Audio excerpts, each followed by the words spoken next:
ಹಿಂದೂಪುರದಿಂದ ಬೆಂಗಳೂರಿನ ಶಿವಾಜಿನಗರಕ್ಕೆ ರವಾನೆಯಾಗುತ್ತಿದ್ದ ಗೋಮಾಂಸದ ಬಗ್ಗೆ ಖಚಿತ ಮಾಹಿತಿ ಮೇರೆಗೆ ದಾಳಿ ನಡೆಸಿದ ಚಿಕ್ಕಬಳ್ಳಾಪುರ ಸನ್ ಪೊಲೀಸರು ಸುಮಾರು 16 ಲಕ್ಷಕ್ಕೂ ಅಧಿಕ ಮೌಲ್ಯದ 8 ಟನ್ ಗೋಮಾಂಸವನ್ನು ತುಂಬಿದ 3 ವಾಹನಗಳನ್ನು ಹಿಡಿಯುವಲ್ಲಿ ಯಶಸ್ವಿಯಾಗಿದ್ದಾರೆ.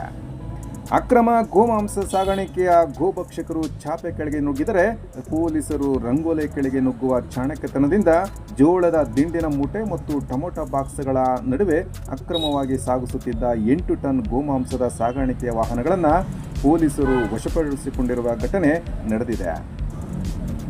ಮಂಚನಹಳ್ಳಿ ಪೊಲೀಸ್ ಠಾಣಾ ವ್ಯಾಪ್ತಿಯ ಮಿಣಕನಗುರ್ಕಿ ಬಳಿ ಚಿಕ್ಕಬಳ್ಳಾಪುರ ಸನ್ ಪೊಲೀಸರು ಅಧಿಕಾರಿಗಳು ಅಕ್ರಮ ಗೋಮಾಂಸವನ್ನು ರವಾನಿಸುತ್ತಿದ್ದ 3 ಬೊಲೊರೋ ವಾಹನಗಳನ್ನು ಮತ್ತು 4 ಆರೋಪಿಗಳನ್ನು ಬಂಧಿಸುವಲ್ಲಿ ಯಶಸ್ವಿಯಾಗಿದ್ದಾರೆ. ಅಕ್ರಮವಾಗಿ ಗೋಮಾಂಸ ಸಾಗಾಣಿಕೆಯಲ್ಲಿ ಹಿಂದೂಪುರ ಮೂಲದ ಆಸಿಫ್ ಪಾಷಾ, ಶಿವಾಜಿನಗರ ಮೂಲದ ರನ್ ಮತ್ತು ನೂರುಲ್ಲಾ ಶರೀಫ್ ರವರನ್ನು ಬಂಧಿಸಿ ಮುಂದಿನ ತನಿಖೆ ಕೈಗೊಂಡಿರುವ ಪೊಲೀಸ್ ಇಲಾಖೆ ಜಿಲ್ಲಾ ವರಿಷ್ಠಾಧಿಕಾರಿ ಕುಶಾಲ್ ಚೌಕ್ಸೆರವರು ಪ್ರಶಂಸೆಯನ್ನು ವ್ಯಕ್ತಪಡಿಸಿದ್ದಾರೆ.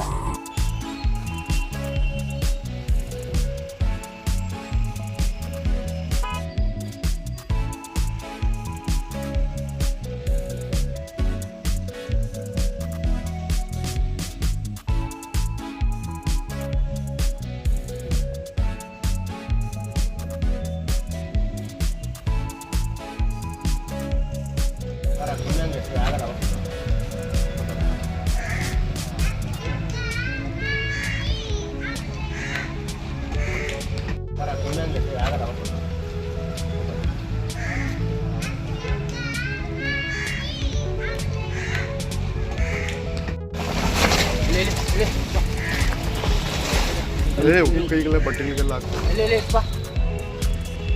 ಹೇಳ್ತೀನಿ ಅಣ್ಣ.